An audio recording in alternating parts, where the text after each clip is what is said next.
Direto do canal Super Samaga, que estou o professor Jean, e a partir de agora, revisão de prova. Deixa eu cortar aqui, revisão de prova, menino. A prova agora da etapa, agora é a prova da etapa, menino. Se prepara, menino, menina, vamos lá, senão você vai chupar o quê? Uma manga bem verdinha.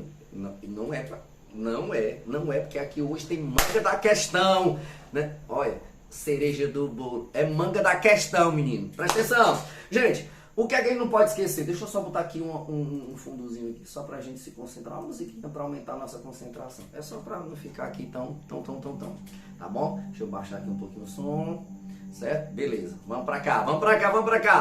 Não posso esquecer, e eu só vou revisar o que é inédito. Jean, peraí, o que é inédito, o que é novo, o que é que vai cair na prova? Tá certo? O que é que vai cair na prova? Primeiro reinado B1, lá no nosso material do Bernoulli, B1. Não esqueça que o B1 está junto com o período regencial. E também tem o B2, que é aquele bem grande do slide, segundo reinado. Bora começar? Já posso começar? Então vamos bora começar. Gente, seguinte, o que é que eu não posso esquecer? Cronologicamente a gente começa a partir do 7 de setembro de 1822, não foi assim? Lembra que eu fiz uma linha do tempo, linda, perfeita, uma linha do tempo. 7 de setembro de 1822 está começando o Estado monárquico. Olha, tem mais isso, som de moto, som de menino gritando e chorando. Satanás, você presta atenção em quem? Você presta atenção aqui em mim, beleza? Tranquilo? Bora pra cá, ouviu aí, né? Uma moto aí saindo voada aí. Não se preocupa com isso não. É ao vivo, menino, é ao vivo. Bora pra cá. Então, vamos pra cá. 7 de setembro de 1822 está começando os 9 primeiros anos do primeiro reinado. Fato. Termina onde, Jean? 1831. 9 anos, beleza? Primeiro ponto fundamental. O que é que nós temos? O reconhecimento da independência do Brasil. Não posso esquecer. Quem se aproxima? Estados Unidos da América. Mediante o quê? Mediante o quê? O reconhecimento norte-americano para nós aqui. Mediante a doutrina. Tem uma doutrina aí, não tem? Qual era a doutrina mesmo, hein? Doutrina Monroe. A América Monroe. Como sei, né? Monroe. A América para os americanos. Lembrou? Segundo a reconhecer, Portugal, o colonizador, que agora não pode mais colonizar, agora não pode mais explorar. Só que só foi aceito o reconhecimento da independência do Brasil quando o Brasil pagou uma indenização de 2 milhões de libras esterlinas. Chupa essa manga! E aí, agora eu preciso dessa data que ela é super importante para o meu segundo reinado. 1827, a Inglaterra se aproxima do Brasil para reconhecer a nossa independência e faz duas exigências. Primeira, continuar pagando desde 1810, quando Dom João VI estava aqui, você aprendeu isso com Sandoval, né? E com o Thiago Braga, beleza? Desde 1810 pagava 15%. Aí a exigência da Inglaterra, olha, é o seguinte, eu quero continuar pagando os 15%. E é por 15 anos. Quem mais, Jean? Além de pagar os 15% por 15 anos, vocês vão ter que criar uma lei para findar, para acabar o tráfico negreiro. A Inglaterra está exigindo isso porque ela quer ampliar o seu mercado consumidor no Brasil, já que a maior parte da população brasileira, mais da metade da população brasileira já era formada por escravos, e escravos não recebem pagamento, então não pode consumir o produto britânico. Show? Beleza. A gente aprendeu também uma coisa importante, gente, eu não posso esquecer uma coisa importante, dentro dessa cronologia toda, que é o seguinte, é a Constituição do Brasil. Ah, menina, aí, não, vou até beber uma aguinha aqui, porque aí tem um negócio aí interessante, que eu acho assim, tem cheiro de prova, sabe o que é cheiro de prova? Que é o seguinte, Dom Pedro I abriu a Assembleia em 1823, fato, e colocou na liderança dessa Assembleia o irmão do seu melhor amigo, Antônio Carlos de Andrada e Silva. Ele chefiou o projeto constitucional, que ficou super conhecido como Projeto da Mandioca. Mas antes dele ir embora, ele disse, olha, faça uma Constituição que eu possa governar. que eu tenha amplos poderes, em outras palavras. Isso foi negado, que quando Dom Pedro I dá uma olhada no projeto constitucional, lá ele não encontrou, é aqui, menina, a manga da questão, ele não encontrou o quarto poder, o poder moderador. Lascou. Lascou, menino. Como ele não encontrou o poder moderador, que era o quarto poder, ele fechou a Assembleia Constituinte e colocou 10 apenas juristas para realizar a Constituição que ele outorgou. Olha a manga da questão, que ele outorgou em 1824. Lembra que eu elenquei várias características importantes desta Constituição de 1824 que Dom Pedro I outorgou? Beleza. Se eu perguntasse assim para vocês, o que é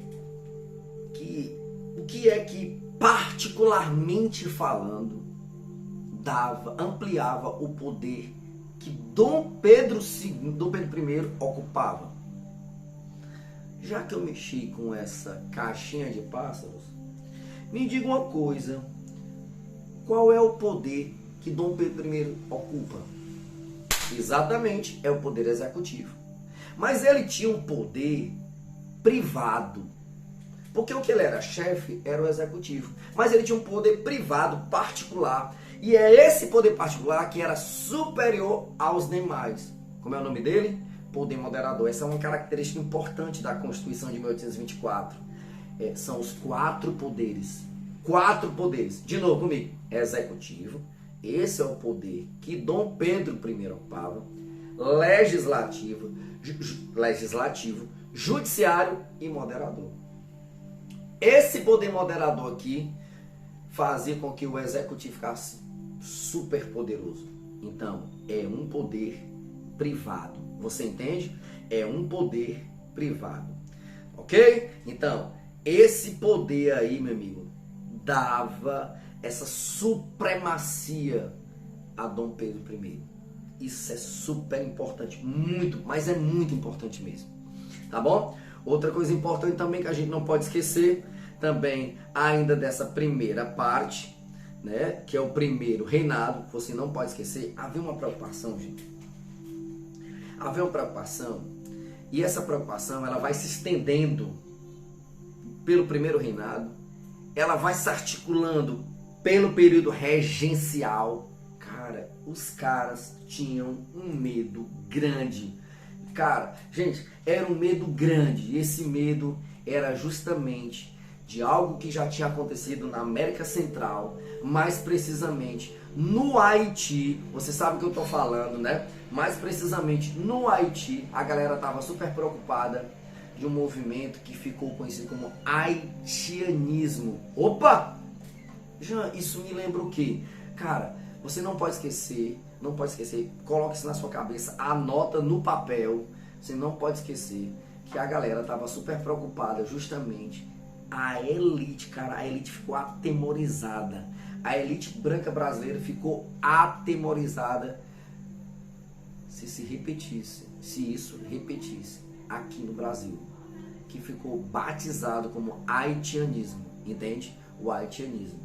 Então, a ideia foi justamente limitar as bases sociais desde a independência do Brasil. Então, a galera que faz parte da base, que não é a elite, então, ela, na verdade, ela foi limitada. Por isso que falamos, nós repetimos isso várias vezes nas nossas aulas, que é uma monarquia elitista. Porque vai ter uma revolta regencial promovida por negros. Como é o nome mesmo? Malês. Cuidado.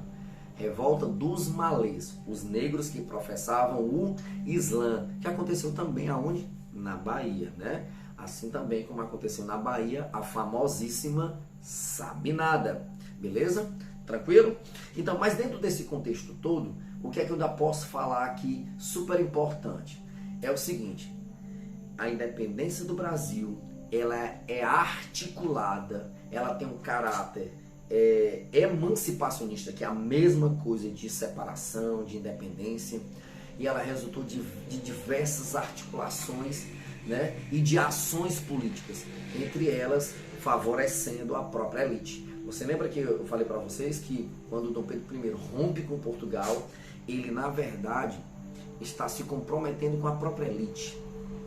Esta elite que não queria perder os privilégios conquistados quando Dom João VI esteve aqui, o papai do Dom Pedro I. Tá bom? Isso é super importante, tá bom? Outra coisa também importante que eu não posso esquecer, no pós-independência, no 7 de setembro de 1822, é que a estrutura do Primeiro Império, gente, ela é uma continuidade do período joanino. Daquele período que Dom João VI esteve aqui no Brasil, que foi de 1808 a 1821, com aquele sistema escravista, com a propriedade latifundiária, que é a grande propriedade de terra, e essa grande propriedade de terra ela estava restrita à elite brasileira, e é interessante que essa mesma estrutura, tá certo, pós-independência, gente, isso nada mais é do que um projeto super conservador. Então, o primeiro reinado ele é conservador, tá bom? E é interessante que quando chega no segundo reinado, esse conservadorismo ele é mantido. Fica ligado, tá certo? E principalmente quando a gente vai tratar sobre economia. E quando a gente fala de economia, eu não posso esquecer que no primeiro reinado a economia está em crise. Justamente por causa da concorrência, né? O açúcar está em crise, né? Por conta das Antilhas. O algodão está em crise por conta do sul dos Estados Unidos, né? O que mais está em crise? O couro está em crise por conta dos nossos hermanos aqui vizinhos, que são os argentinos. Então a economia não vai bem. Agora tem um ponto interessante que eu queria falar para vocês, que ele vai perpassar pelo período regencial e vai chegar no segundo reinado. São os dois partidos políticos. O Partido Português, que vai ser chamado mais tarde de conservador. O Partido Brasileiro, que mais tarde vai ser chamado de quê? Como é o nome mesmo, hein? Liberal. E lembra que de liberal eles não tinham nada, né? Porque os dois partidos eles eram antidemocráticos. Fato. Agora deixa eu dar um saldozinho agora no período regencial. Dar um saldozinho na revisão para o período regencial. Cara, no período regencial o que tem de importante aqui, como eixo, são duas grandes coisas. É o ato adicional de 1834, quando a Constituição Brasileira havia completado 10 anos de existência. Lembrando que no período regencial são brasileiros que estão governando. Regência trina provisória, regência trina permanente, regência una do padre Diogo Antônio Feijó, regência do Pedro Araújo Lima. São essas 4 regências, tá certo? Não posso esquecer porque é super importante. Mas nela, cara, o ato adicional, ele é descentralizador. E como exemplo disso que eu posso trazer aqui para vocês, é o quê? Foi a permissão de que cada província, que nós chamamos hoje de estado, pudesse constituir uma assembleia legislativa provincial. Que cada província agora, diante das suas particularidades, pudessem agora elaborar suas próprias leis, cobrar seu imposto e usar seu próprio imposto, entende? Isso é muito importante, você não pode esquecer, tá certo? E eles discutiram que a próxima regência seria uma regência una, né? Que o Rio de Janeiro se tornou um município neutro, né? E nesse período é que aparece a Guarda Nacional, né? A Guarda Nacional, essa força paramilitar que protegeu os interesses da elite brasileira. Fica ligado. E isso é tão interessante que quando chega nos últimos 2 regentes, o padre Diogo Antônio Feijó e o Pedro Araújo Lima, que estouram as famosas revoltas. Cara, as rebeliões regionais, as revoltas regenciais. E é interessante que ela tem um caráter separatista também, né? E são 5. Cabanagem, Balaiada, Sabinada, Malês e Farroupilha. Tá vendo aqui meus dedos? Pará, Maranhão, Bahia, são 2 na Bahia e um no Rio Grande do Sul. Cabanagem, Balaiada, Sabinada, Malês e Farroupilha, né? Então são justamente evidenciada. O que é que a gente fala sobre isso? Quando a gente vai tratar sobre isso, eu lembro que até eu coloquei como início, né, do nosso assunto do segundo reinado, eu vou até pescar aqui, diz assim, ó, o golpe da maioridade ou o fim do período regencial. Aí eu até coloquei aquela frase daquele político latifundiário, o Bernardo Pereira de Vasconcelos, quando ele diz assim, ó, ele fala pra gente que é preciso parar o carro da revolução. Por quê? porque as agitações políticas eram intensas, né? Eram vastas e através da própria participação popular. Então, era uma dupla ameaça aos políticos, porque a ideia era preservar o quê? O elitismo. Por isso que se articula os dois partidos políticos, que é o Partido Liberal e o Conservador, sob a liderança do liberal. Então, o Partido Liberal lidera o que nós conhecemos como Clube da Maioridade, que vai desencadear no golpe da maioridade, que nada mais é do que a antecipação de Dom Pedro II ao poder apenas com 14 anos e meio. Golpe da maioridade. Então, Dom Pedro foi aclamado imperador com o título de Dom Pedro II. E aí, cara, olha, eu vou pegar até o material para mostrar para vocês. Vou pegar aqui, vou mostrar para vocês. Peraí, cadê? Uma coisa super importante que eu vi aqui no material da gente, do Bernoulli. Deixa eu pegar aqui para mostrar para vocês aqui uma imagem muito curiosa. Cadê ela? Cadê ela, Jean? Cadê ela? Aquela imagem que tu estava falando naquela hora, né? Cadê ela? Presta atenção. Lá na página 101, eu não sei se vai dar para vocês verem, é na página 101. Olha só, tá aqui, ó.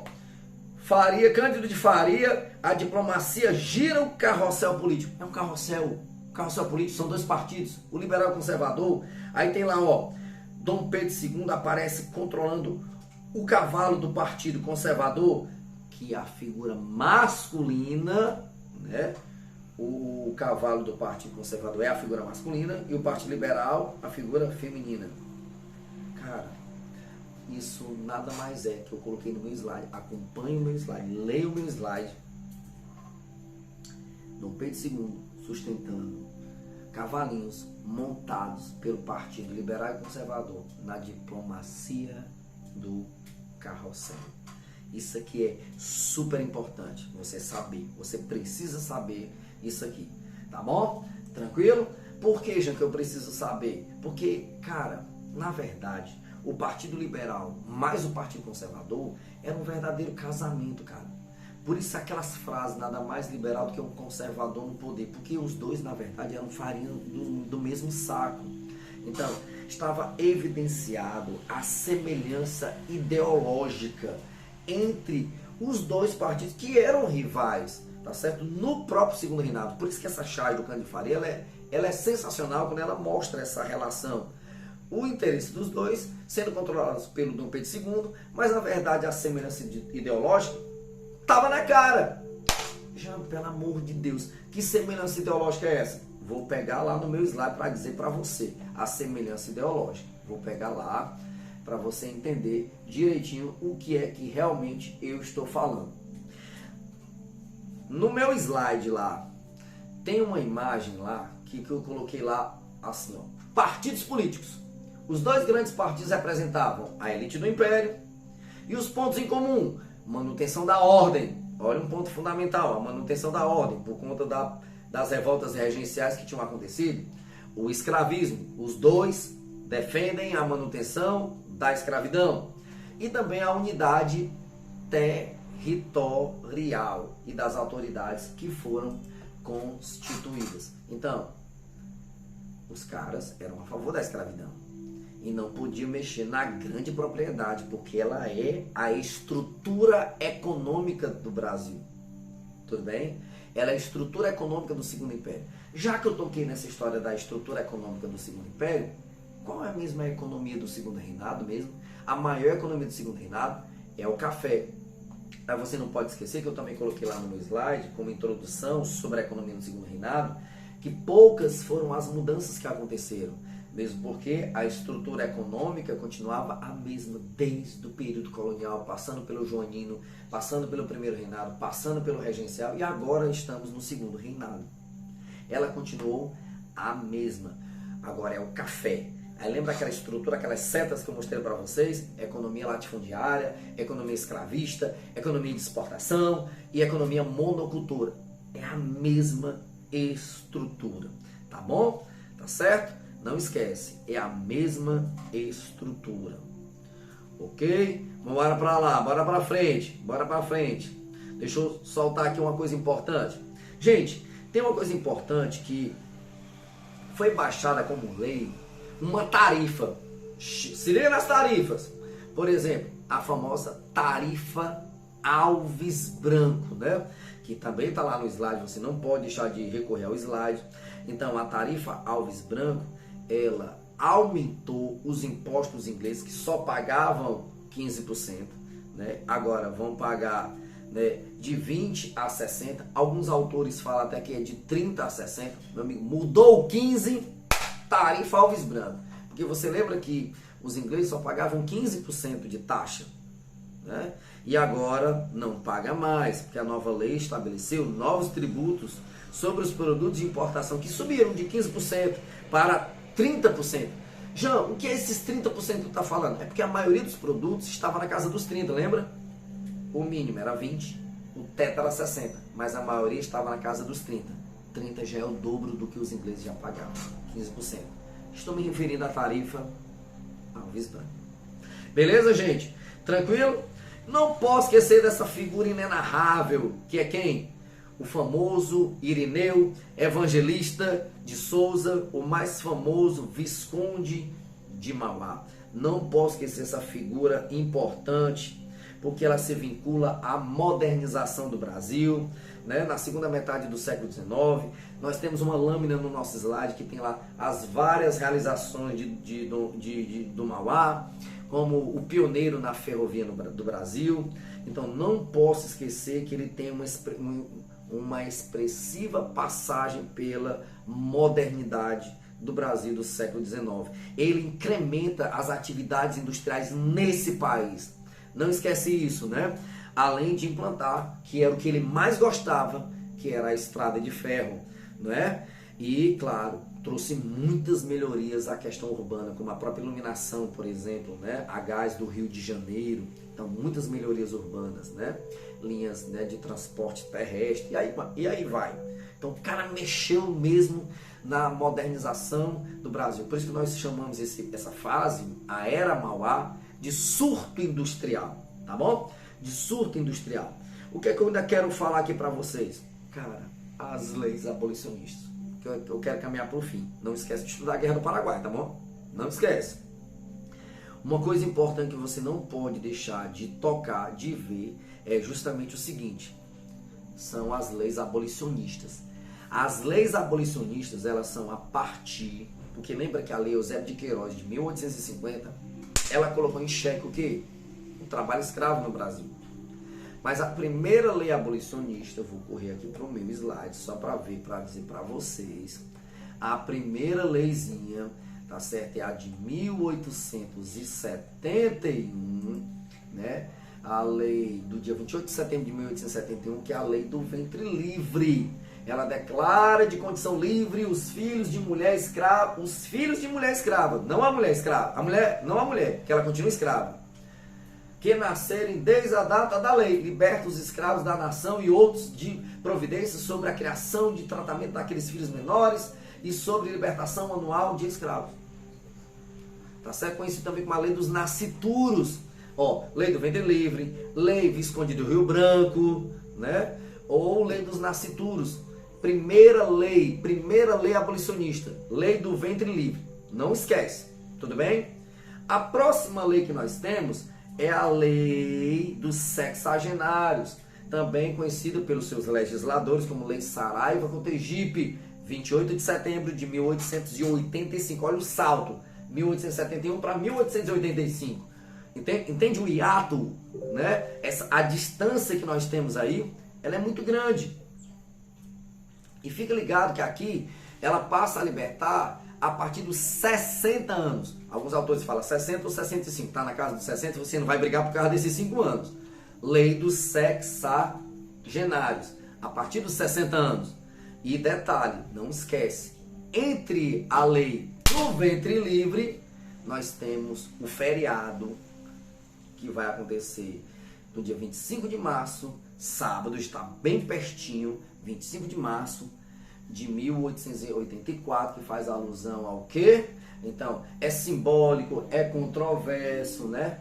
Então, no sábado, nós cearenses né, pela 12ª vez, vamos contemplar um feriado, né, que virou uma data magna, que é sobre a abolição da escravidão aqui no Ceará, que foi pioneiro, tá bom? Até chegarmos na famosíssima Lei Áurea, gente, até chegarmos na famosíssima Lei Áurea. E pouca gente sabe que a Lei Áurea, o verdadeiro nome da Lei Áurea, o povo pensa que a Lei Áurea é a lei da princesa Isabel, que foi ela que criou a lei. De jeito nenhum. Quem criou a lei foi João Alfredo. É a Lei João Alfredo, a Lei 3.353 de 13 de maio. Por isso nós temos uma avenida em Fortaleza chamada 13 de maio.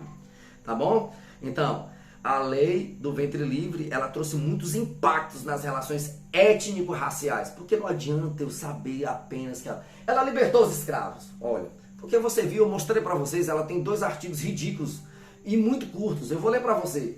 É declarada extinta desde a data desta lei a escravidão no Brasil. Artigo 2º. Revogam-se as disposições em contrário. E, cara, não esquece. A lei do ventre livre, ela tem impacto nas relações étnico-raciais. Hoje. Porque mesmo livre, cara, presta atenção.